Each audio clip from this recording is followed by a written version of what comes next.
අයිබෝවන් සුබ දවසක්. මැත්ස් කරන ඒ වගේ මැත්ස් වලට ආදරය කරන සියලුම සිසුන් ආදරයෙන් සාදරයෙන් පිළිගන්නවා. ඉතින් කාලෙකින් වීඩියෝ එකක් කරන්නේ අද මම කරන්නේ සිලබස් එකක් සම්බන්ධ වීඩියෝ එකක්. ඉතින් මේ වීඩියෝ එක ඉතාමත් වැදගත් වෙයි. මම කලින් මීට සම්බන්ධ වීඩියෝ එකක් කරලා තියෙනවා.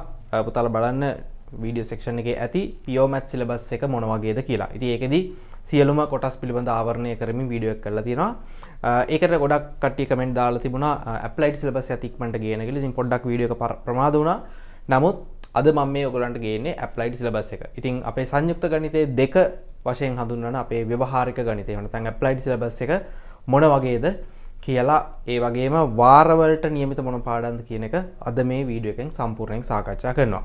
ඒ වගේම මම මේ වීඩියෝ එක ගොඩක්ම ටාගට් කරන්නේ 2028 උසස් පෙළ ලියන ළමයි. ඒ කියන්නේ මේ වසරේ සාමාන්‍ය පෙළ ලියන්න සූදානම් වෙමින් පවතින ළමයි. ඉතින් ගොඩක් අය තියෙන ගැටලුවක් තමයි අපි සාමාන්‍ය පෙළින් පස්සේ මැත්ස් කරනවද? එහෙම නැත්නම් මැත්ස් තෝරගන්න බයයිද? මැත්ස් අමාරු වෙයිද? වගේ පොඩි මේ මැත්ස් සම්බන්ධ තියෙන පොඩි ගැටලුකාරී තත්ත්වයන් තියෙනවා. ඉතින් අන්න ඒ ළමයිට මැත්ස් කරන්න පොඩි ආසාවක් ඇති වෙන්න සහ මැත්ස් ඔබට සුදුසුයිද? මේ සිලබස් එක මොන වගේද කියලා දැනගන්න ඉතින් මේ වීඩියෝ එක ගොඩක්ම වැදගත් වෙයි. ඒක නිසා මේ වීඩියෝ එක අනිවාර්යයෙන්ම ඔයාගේ යාළුවෙක්ට ෂෙයා කරන්න. ඔයත් බලන්න. ඒ වගේම තව මැත්ස් කරන්න ඉන්න යාළුවෝ ඉන්නවා නම් මේ වීඩියෝ එකත් එක්ක සම්බන්ධ කරගන්න. හරි අපි ඉක්මනින් මෙම් වීඩියෝ එකට ඔයාලට මම මාතෘකාව දාලා තියෙනවා. සංයුක්ත ගණිතයේ දෙක ඇප්ලයිඩ් සිලබස් එකේ නැත්නම් අපි කියන්නේ විෂය නිර්දේශය මොන වගේද කියලා. අපි බලමු මුලින්ම මේක වර්ගීකරණය කරන්න පුළුවන් කොහොමද කියලා. හරි. අපි මෙන්න මෙහෙම ආරම්භ කරමු. ඔයාලට පේනවා මම මුළු සිලබස් එකම කොටස් 5කට බෙදලා තියෙනවා. අපි මේ ටික කියවගෙන ගියොත් ගති විද්‍යාව, එහෙම නැත්නම් ගතිකය, ඩයිනමික්ස් කියලා තියෙනවා. ඒ වගේම ස්ථිති විද්‍යාව, ස්ථිතිකය, ස්ටැටික්ස් කියලා තියෙනවා.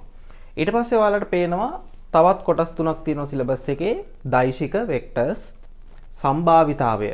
ඔයාලට මම හිතන්නේ ටිකක් හුරු වචනයක් මේක. සාමාන්‍ය පෙළ ළමයි මේක බලනවා නම් probability නැත්නම් සම්භාවිතාව කියන්නේ පුතාලගේ O level සිලබස් එකෙත් පාඩමක්. අන්න ඒ පාඩම. ඊට පස්සේ සංඛ්‍යානය, ස්ටැටිස්ටික්ස්, සංඛ්‍යානයත් යම් කොටස් සාමාන්‍ය පෙළ සිලබස් එකේ ඇතුළත් වෙනවා. ඒ වගේම මම මේ වීඩියෝ එකට යන්න කලින් මම තව පොඩි මතක් කිරීමක් කරන්නම්. අපේ ඔන්ලයින් ක්ලාස් එකට සම්බන්ධ වෙන්න කැමති ළමයි ඉන්නවා නම් මගේ නම්බර් එක පල්ලෙහා තියෙනවා. WhatsApp මැසේජ් එකක් අනිවාර්යයෙන්ම දාන්න. එදාදී වගේ නම සහ දිස්ත්‍රික්කය සඳහන් කරන්න අමතක කරන්න එපා. අපි ඔබව අපේ WhatsApp සමූහයක් වෙත යොමු කරනවා. ඉතින් ඒකෙදි අපේ ඔන්ලයින් ක්ලාස් පිළිබඳ විස්තරයක් ඔයාලට ලැබෙනවා. නැත්නම් ඔයාලට ඒ පිළිබඳ මඟ පෙන්වීමක් කරනවා. ඒ වගේම අපේ නොමිලේ පාඩම් මාලාවක් යනවා මෙවර සාමාන්‍ය පෙළ සිසුන් වෙනුවෙන්. ඉතින් ඒ පාඩම් මාලාව කොහොමද යන්නේ කියලාත් අවබෝධයක් ඔයාලට ගන්න පුළුවන්. ඔයා කරන්න ඕන මට WhatsApp මැසේජ් එකක් දාන්න.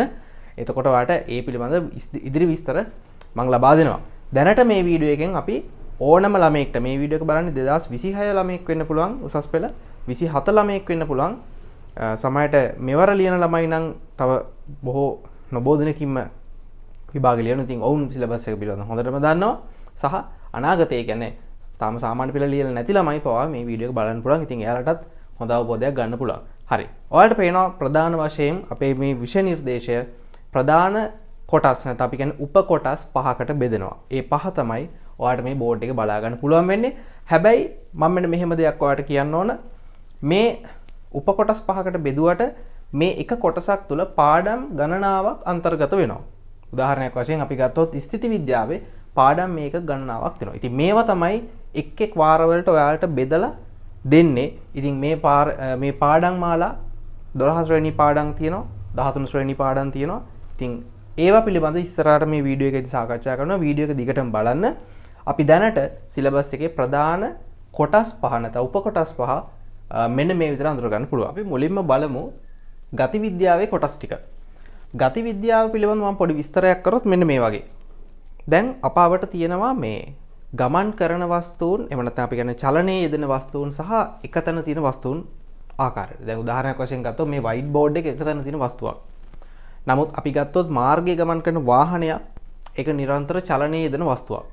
මෙන්න මේ ආකාරයට පුතාලා අපි ගමන් කරන වස්තුන්, එතන අපි කියන්නේ ඩයිනමික්, ගතිකය කියලා කියන්නේ ගමන් කරනවා කියන එක. නැත්නම් අපි කියන්නේ නිරන්තර වෙනස් වීමට ලක් වෙනවා කියන එක. ගමන් කරන වස්තුන් පිළිබඳව අධ්‍යයනය කරන පාඩම් මාලාවක් තමයි මේ ගති විද්‍යාව කියන්නේ. ඩයිනමික්ස් කියන්නේ නිතරම වෙනස් වීමට ලක් වෙනවා.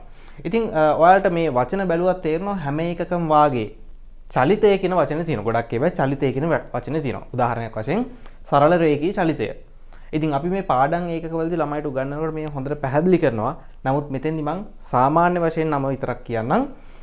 සාපේක්ෂ චලිතය. ඉතින් ඒකත් එක්තරා ආකාරයක චලිතයක්. ඔයාලට පේනවා එහෙනම් හරි මේ පාඩම් ගමන් කරන වස්තුන් සම්බන්ධව තමයි තියෙන්නේ. ප්‍රක්ෂිප්ත කියන්නේ අපි කියන්නේ ආනතව විසිකලන ලද වස්තුවක්. නිව්ටන් චලිත නියම, ආවේගය හා ගැටුම්, ඊට පස්සේ කාර්ය ශක්ති ක්ෂමතාවය, සමහර වචන නම් ඕලෙල් පාඩම් වලත් තියෙනවා. ඒ වගේම වෘත්ත චලිතය, සරල අනුවර්තී චලිතය. ඉතින් ඔයා දැනට මැත්ස් කරන ළමයෙක් නම් මේ පිළිබඳව යම් අවබෝධයක් තියෙනවා. නමුත් විශේෂයෙන් මම කියවනේ මම මේ වීඩියෝ එක ටාගට් කරන්නේ මැත්ස් කරන්න ආසාවෙන් ඉන්න ළමයි. ඉස්සරහට ඒගොල්ලෝ තමයි මැත්ස් වලට සම්බන්ධ වෙන්න ඉන්න ළමයි. ඉතින් ඒ පුතාලට පොඩි අවබෝධයක් ගන්න පුළුවන්. ගති විද්‍යාව සාරාංශගත කරොත් ගති විද්‍යාව කියන්නේ ගමනාගමනයේ යෙදෙන වස්තුන්, නිරන්තර ගමන් කරන වස්තුන් පිළිබඳව ගණිතමය පසුබිමක් යටතේ අධ්‍යයනය කරන උපකොටස. නැත්නම් මේකත් අපේ සිලබස් එකේ තියෙන එක්තරා කොටසක්. ඉතින් මේකෙදි ඔයාලට හම්බෙන ඔක්කොම පාඩම් ගමන් කරන වස්තුන් පිළිබඳව අධ්‍යයනය කිරීමක්. හරි. ඉතින් මෙන්න මේ ආකාරයට පාඩම් මේක ගණනාවක් මේකට ඇතුළත්. ඔයගොල්ලෝ ගති විද්‍යාව ගැන අඳුනගත්තා. දැන් අපි බලමු ස්ථිතිකය සම්බන්ධව. ස්ථಿತಿ විද්‍යාව එහෙම නැත්නම් ස්ථිතිකය. අපි කියන්නේ ස්ටැටික්ස් කියලා. මම ඔයාලට කිව්ව පුතාලා කලින් අපේ අවට තියෙන වස්තුන් අපිට ගමන් කරන වස්තුන් සහ ගමන් නොකරන වස්තුන් කියලා ප්‍රධාන කොටස් දෙකකට වෙන් කරන්න පුළුවන් කියලා. ඉතින් මෙන්න මේ සෙක්ෂන් එකේදී අපි ඉගෙන ගන්නේ ගමන් නොකරන වස්තුන් සම්බන්ධව. ඒ කියන්නේ එක තැන තියෙන වස්තුන්. නැත්නම් අපිට කෙටියෙන් කිව්වොත් සමතුලිත තියෙන වස්තුන් කියලා කියන්නත් පුළුවන්. නතර කරලා තියෙන වස්තුන් කියන්නත් පුළුවන්. දැන් ඔයා බැලුවොත් මේකේ කොටස් ටික ඒකතල බල පද්ධති. බලය කියන සංකල්පය ඔයගොල්ලෝ දන්නවනේ. ඉතින් බල පද්ධතියක් යටතේ තමයි වස්තුවක් නිශ්චලව තියෙන්නේ. උදාහරණයක් වශයෙන් ඔයා සරලව ගත්තොත් දැන් ඔයගොල්ලෝ ඕලෙල් මට්ටමේ ළමෙක් නම් මේක තේරුම් ගන්න පුළුවන්. මේසයක් මත කුඩා ලී පෙට්ටියක් තියෙනවා නම් ඒ ලී පෙට්ටිය බරයි මේසෙන් යොදන අභිලම්භ ප්‍රතික්‍රියාවයි සමාන නිසා තමයි එයා එහෙම ඉන්නේ. ඉතින් අන්න ඒ ආකාරයට බල පිළිබඳව ඉගෙන ගන්නවා කියන්නේ අපි ස්ථිතිකය යටතේ තියෙන නැත්නම් අපි කියන්නේ නිශ්චල වස්තුවක් සම්බන්ධව ඉගෙන ගැනීමක්. ඒ වගේම දෘඪ වස්තුවක් මත බල, ඝර්ෂණය. ඊට පස්සේ තව අපිට තියෙන හොඳ පාඩමක්, ඇත්තටම ගොඩක්ම ආසාවෙන් කරන්න පුළුවන් පාඩමක් මේ සංදිකල දඬු. අපි කියන්නේ ෆ්‍රේම්වර්ක්ස් කියලා. ඒකෙත් අණු කොටස් දෙකක් තියෙනවා, ලුහු දඬු සහ බර දඬු. ඉතින් අපි මේ පාඩම් උගන්වනකොට ළමයිට මේව ඉතාමත් හොඳින් මේ වචන ඛණ්ඩයක් පවා පැහැදිලි කරලා උගන්වනවා ලස්සනට. මොකද පාඩමක් හොඳට අවබෝධ කරගන්න මුලින්ම පාඩමේ නම නැත්නම් අපි කියන්නේ පාඩම මොන වගේද කියලා අවබෝධයක් තියෙන්න ඕනේ. ඉතින් මම කියවනේ මේක සිලබස් එක සම්බන්ධ වීඩියෝ එක නිසා මම ඉක්මනින් ගියාට පාඩම් උගන්වනකොට මේවා ඔක්කොම නැවත පැහැදිලි කරනවා. ඊට පස්සේ පුතාලා අපිට අන්තිමට තියෙනවා ගුරුත්ව කේන්ද්‍ර නැත්නම් අපි කියන්නේ ස්කන්ධ කේන්ද්‍රය කියලා පාඩමක්. ඉතින් මේකෙදිත් අපි නිශ්චල වස්තුන් සම්බන්ධව සාකච්ඡා කරනවා. ඉතින් මෙන්න මේ ආකාරයට ඔයාලට පේනවා ස්ථಿತಿ විද්‍යාවත් නැවත කොටස් කිහිපයකට බෙදලා සාකච්ඡා කරනවා. මේක අපේ ඇප්ලයිඩ් වල උපකොටසක්. නමුත් මේක යටතේ පාඩම් ගණනාවක් තියෙනවා. ඉතින් මේවත් සමහර ඒවා 12 ශ්‍රේණිය සහ සමහර ඒවා 13 ශ්‍රේණිය වශයෙන් අපිට හඳුනා ගන්න පුළුවන්. අපි ඒ ටික වීඩියෝ එකේ ඉස්සරහදී නැවත සාකච්ඡා කරමු. ඒ වගේම මම දැන් ඔයාලට කිව්වා අපේ ඇප්ලයිඩ් සිලබස් එකේ උපකොටස් 5කට බෙදෙනවා. අපි ගති විද්‍යාව සහ ස්ථಿತಿ විද්‍යාව දැනටම සාකච්ඡා කරලා ඉවරයි. තව ඒකක 3ක් තියෙනවා. හැබැයි මේ තුනේ විශේෂත්වය වන්නේ දෛශික සම්භාවිතාව සහ සංඛ්‍යානික කියන පාඩම් තුනම තනි පාඩම් මේකක. උදාහරණයක් වශයෙන් ගත්තොත් මේක ඇතුලේ තව අනු පාඩම් මේකක නැහැ. එහෙනම් දෛශික කියන්නේ තනි පාඩමක්, සම්භාවිතාව කියන්නේ තනි පාඩමක්, ඒ වගේම සංඛ්‍යානය කියන්නේ තනි පාඩමක්. ඉතින් මේ පාඩම් තුන තව නැවත කොටස් වල බෙදෙන්නේ නැහැ. මම එහෙනම් කෙටියෙන් ලියන්නම්. මේවා තනි පාඩම් ඒකක. තනි පාඩම් ඒකක වශයෙන් අපිට හඳුනා ගන්න පුළුවන්. හරි. ඉතින් ඔන්න ඔය ආකාරයට අපිට ඇප්ලයිඩ් සිලබස් එක ප්‍රධාන පාඩම් මේකක සියල්ලම හඳුනා ගන්න පුළුවන්. ඉතින් අතරම මේ වීඩියෝ එකෙන් මම හිතන්නේ ගොඩක්ම මැත්ස් වලට ආධුනික ළමයිට මේ වීඩියෝ එක ගොඩක් වටිනවා. ඉතින් ඔයාගේ යාළුවෙක් ඉන්නවනම් ෂෙයා කරන්න. ඉස්සරහට ඒ වගේම මැත්ස් කරන්න ඉන්න ළමයෙක් ඉන්නවනම් මේ වීඩියෝ එක මම හිතන්නේ ගොඩක් වැදගත් වෙනවා. ඉතින් මෙන්න මේ ආකාරයට පුතාලට පාඩම් ඒකක ටික හඳුනා ගන්න පුළුවන්. හොඳයි. දැන් ඕගොල්ලෝ අඳුනගත්තා මේ අපේ ඇප්ලයිඩ් සිලබස් එක බෙදෙන ප්‍රධාන පාඩම් උපකොටස් සහ ඒ වගේ මේ උපකොටස් ඇතුළේ තියෙන පාඩම් සම්බන්ධව. දැන් මම ඕගොල්ලන්ට කියලා දෙනවා මේ පාඩම් අපේ වාරය අනුව. ඒ කියන්නේ පුතාලා ඉස්කෝලේ යන්නේ 12 ශ්‍රේණිය පළවෙනි වාරේ ඉඳන් වාර 6ක් ඉස්කෝලේ යනවා. ඒ කියන්නේ 12 ශ්‍රේණිය වාර 3යි, 13 ශ්‍රේණිය වාර 3යි. උසස් පෙළ දක්වා වාර 6ක් තියෙනවා. ඒ වාර 6ට මේ පාඩම් මේකක බෙදලා වෙන් කරන්නේ කොහොමද කියලා. දැන් කෙනෙක්ට හිතන්න පුළුවන් සමහරවිට මෙතනින් පටන්ගෙන පිළිවෙලට මේ පාඩම් මේකක යයි කියලා. නමුත් එහෙම නෙමෙයි. මේ තියෙන පුතාලා අපේ වර්ගීකරණයක් මිසක් මේ පාඩම් පිළිවෙල නෙමෙයි. අපි දැන් බලමු මේ පාඩම් කොහොමද අපේ වාරය අනුව වෙන් වෙන්නේ කියලා. රයිට්. මම මුලින්ම වාගේ අවධානය යොමු කරනවා දෛශික පාඩමට. දෛශික පාඩම අපේ පළවෙනි පාඩම. සිලබස් එකේ මුලින්ම ගන්නන පාඩම. ඉතින් මම මේක දානවා 12 ශ්‍රේණිය පළවෙනි වාරය කියලා. මම හිතනවා ඔයාලට බලා ගන්න පුළුවන් ඇති. 12 ශ්‍රේණිය පළවෙනි වාරය.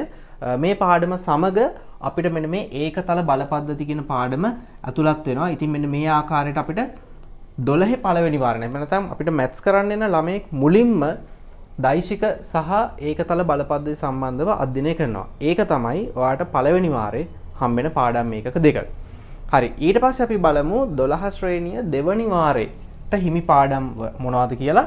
12 ශ්‍රේණිය දෙවන වාරයට හිමි දෘඩ වස්තුවක් මත ක්‍රියා කරන බල. මෙන්න 12 ශ්‍රේණිය දෙවනි වාරය. 12 2 කියලා දාලා තියෙන 12 දෙවනි වාරය නිසා ඒ වගේම තව පාඩමක් තියෙනවා. අපි ඒක ගතිකයේ යටතේ තමයි ගන්නෙ. මෙන්න මේ සරල රේඛීය චලිතය. හරි. ඉතින් මෙන්න මේකත් 12 ශ්‍රේණිය දෙවනි වාරේ පාඩමක්. ඉතින් මෙන්න මේ පාඩම් ඒකක දෙක ඔයාට 12 දෙවනි වාරයට අධ්‍යයනය කරන්න පුළුවන් සරල රේඛීය චලිතයේ පාඩමයි දෘඩ වස්තුවක් මත ක්‍රියා කරන බල සම්බන්ධ පාඩමයි. අපි දැන් ඊළඟට යමු 12 ශ්‍රේණිය තුන්වෙනි වාරයට. 12 ශ්‍රේණිය තුන්වෙනි වාරයටත් මෙන්න මේ දෘඩ වස්තුවක් මත ක්‍රියා කරන බලවලම තව පොඩි කොටසක් සාකච්ඡා කරන්න තියෙනවා බල සමතුලිතතාවය කියලා. එතකොට මේ පාඩමම තමයි මේ පාඩමේ බල සමතුලිතතාවය කියන කොටස. ඒ වගේම මෙන්න මේ පාඩම් මේකක අපි මේ ටික පොඩ්ඩක් ලකුණු කරගමු. සාපේක්ෂ චලිතය, ප්‍රක්ෂිප්ත, නිව්ටන් නියම කියන පාඩම් ඒකක 3යි. මෙන්න මේ ඝර්ෂණය කියන පාඩමයි. ඉතින් මෙන්න මේ පාඩම් ඒකක ටික අපිට 12 ශ්‍රේණිය 3 වන වාරයේ 12 ශ්‍රේණිය 3 වන වාරයේ නියමිත පාඩම් ඒකක වශයෙන් හඳුනා ගන්න පුළුවන්. ඉතින් මම ආයි පාරක් කියන්නම්. සාපේක්ෂ චලිතය, ප්‍රක්ෂිප්ත, නිව්ටන් නියම, ඒ වගේම ඝර්ෂණය කියන කොටස සමග මේකෙදි බල සමතුලිතතාවයේ පාඩමේ කුඩා කොටසක් සාකච්ඡා වෙනවා. මොකද මේවට සම්බන්ධ විශේෂ දැනුමක් සමතුලිතතාවය කියන කොටසෙදි ලැබෙනවා. ඉතින් කලින් පාඩමේම පොඩි කොටසක් සාකච්ඡා කරනවා. මේවා තමයි 12 තුන්වෙනි වාරයේ ඔබට ලැබෙන අලුත් පාඩම් ටික. හරි. දැන් 12 ශ්‍රේණි පාඩම් ටික අඳුරගෙන ඉවරයි. දැන් අපි බලමු 13 ශ්‍රේණිය මොනවද තියෙන්නේ කියලා. 13 ශ්‍රේණිය පළවෙනි වාරයේ ටිකක් වැඩි වාරයක් ඇප්ලයිඩ් සම්බන්ධව කිව්වොත් අපි බලමු මේ මොකද කියලා. මෙන්න මේ සන්ධිකල දඬු කියලා පාඩමක් තියෙනවා. අපි යමතර රාමු සැකිලි. මම පුතාලට කලින් කිව්වා මේ රාමු සැකිලි පාඩම ප්‍රධාන කොටස් දෙකකින් නැවත සමන්විතයි කියලා. බර දඬු ලොහු දඬු කියලා. මෙන්න මේ සම්පූර්ණ පාඩමම අපිට 13 ශ්‍රේණියේ පළවෙනි වාරයට නියමිත පාඩමක්. 13 ශ්‍රේණියේ පළවෙනි වාරයේ නියමිත පාඩමක්. ඒ වගේම මෙන්න මෙතනින් අපිට තියෙනවා ආවේගය හා ගැටුම්. මේක ටිකක් කෙටි පාඩමක්. කාර්ය ශක්තිය ක්ෂමතාවේ නැවතත් කෙටි පාඩමක්. සමග වෘත්ත චලිතය. මෙන්න මේ පාඩම් මේකක තුන අපිට 13 පළවෙනි වාරයට හිමි පාඩම් තුනක් වශයෙන් අඳුර ගන්න පුළුවන්. ඉතින් ටිකක් ඇප්ලයිඩ් වලින් වැඩිපුර ගණන් හදන වාරයක් තමයි මේ 13 පළවෙනි වාරේ. PO Maths ප්‍රමාණ ටිකක් අඩු කරලා ඇප්ලයිඩ් වැඩි කරලා තියෙනවා. ඕක තමයි 13 ශ්‍රේණියේ පළවෙනි වාරේ ඔයාට නියමිත පාඩම් ටික. හරි. දැන් ඕගලන්ට පේන ගොඩක් පාඩම් පිළිබඳව මම සාකච්ඡා කළ අවසන්. අපිට දැන් තව වාර දෙකක් තියෙනවා. 13 ශ්‍රේණිය 2 සහ 13 ශ්‍රේණිය 3. අපි බලමු 13 ශ්‍රේණිය දෙවනි වාරයට හිමි පාඩම් මොනවද කියලා. 13 ශ්‍රේණිය දෙවනි වාරයට මෙන්න මේ පාඩම් මේකක තියෙනවා. ඔයාලට පේන මෙතනින් අපිට තව එකයි ඉතුරු වෙලා තියෙන්නේ. ගුරුත්ව කේන්ද්‍රය වෙන නැත්නම් ස්කන්ධ කේන්ද්‍රය. ඒක 13 දෙවනි වාරයට හිමි පාඩමක්. ඒ වගේම ඔයාලට පේන මෙතන යටම එක පාඩමක් ඉතුරු වෙලා තියෙනවා. සරල අනුවර්තී චලිතය. මේකත් මම මෙතෙන්ටම සම්බන්ධ කරන්නම්. එතකොට මෙන්න මේ පාඩම් දෙක 13 දෙවනි වාරයට හිමි පාඩම් දෙකක්. ඒ වගේම මම පුතාලට කියලා දුන්නා තනි ඒකක තුනක් තියෙනවා කියලා. ඒකෙන් අපි දෛශික සාකච්ඡා කරලා ඉවරයි. දැන් තව පාඩම් මේකක දෙකයි තියෙන්නේ. මෙන්න මේ පාඩම් මේකක දෙකෙන් සම්භාවිතාවය කියන පාඩමේ කුඩා කොටසක් අපි සාකච්ඡා කරනවා 13 දෙවනි වාරයට. 13 දෙවනි වාරයට සාකච්ඡා කරන සම්භාවිතාව කියන පාඩමේ කුඩා කොටසක්. එතකොට අවසාන වාරයට හිමි පාඩම් මේකකේ වෙන්නේ ඔයාලට දැන් පැහැදිලි. අවසාන වාරයේ එහෙම නැත්නම් 13 තුන්වෙනි වාරයට හිමි පාඩම් මේකකේ වෙන්නේ මෙන්න මේක සම්ඛ්‍යානය. එතකොට 13 තුන්වෙනි වාරයට හිමි. නමුත් මම ඔයාලට කිව්වා සම්භාවිතාවේ කුඩා කොටසක් තමයි සාකච්ඡා කරන්නේ. එතකොට මෙන්න මේ පාඩමේ ඉතිරි කොටස 13 තුන්වෙනි වාරයට අපි සාකච්ඡා කරනවා. ඉතින් මෙන්න මේ ආකාරයට අපේ 13 ශ්‍රේණියත් අවසන් වෙනවා. හරි. මම හිතන්නේ පුතාලට අද සිලබස් එක සම්බන්ධව ඉතා හොඳ දැනුමක් ලැබෙන්න ඇති මේ වීඩියෝ එකෙන්. මම බොහොම සරලව සහ ලොකු වෙලාවක් ගන්න තු ඉතා සංක්ෂිප්තව කිව්වේ. මේ සිලබස් එක සම්බන්ධව තියෙන කුඩා පොතක් තියෙනවා. ඉතින් ඒ බුක්ලට් එකක් ඉතින් මගේ ටියුට් එකක්. ඒක අපේ භෞතික පන්තිවල සහභාගී වෙන ළමයින්ට මම දැනටම දීලා තියෙනවා. ඉතින් ඔයාලට ඕන නම් ඒකත් ගෙන්න ගන්න පුළුවන්. මට WhatsApp message එකක් දාන්න. මම කලින් කිව්වා වගේම ඒ වගේ මේ වීඩියෝ එකේ මුලදි මම කිව්වා වගේම අපේ ඔන්ලයින් පන්ති වලට සම්බන්ධ වෙන්න කැමැත්තෙන් ඉන්න ළමයිට ඒ වගේම අපි නොමිලේ පාඩම් මාලාවක් ගෙනියනවා 2028 උසස් පෙළ ළමයිට මැත්ස් ගැන පොඩි අවබෝධයක් දෙන්න. ඉතින් ඒ පාඩම් වලටත් සම්බන්ධ වෙන්න කැමති අය ඉන්නවා නම් මේ වීඩියෝ එක බලන ලංකාවේ ඕනම ළමෙක් මට WhatsApp message එක දාන්න. ඒ දාද්දි ඔයාගේ නම සහ දිස්ත්‍රික්කය සඳහන් කරන්න අමතක කරන්න එපා. හරි. ඉතින් මම හිතන්නේ මේ වීඩියෝ එක ගොඩක් වැදගත් වෙයි පුතාලට. ඉතින් මේක ඔයාගේ යාළුවෙක්ට බලන්න පුළුවන් ෂෙයා කරන්න. මගේ channel එකේ තව වීඩියෝස් තියෙනවා combined maths වල පාඩම් මේකක. ඉතින් ඒවත් ඔයගොල්ලෝ බලන්න. එහෙනම් හැමෝටම බොහොම ස්තුතියි. සුබ දවසක්.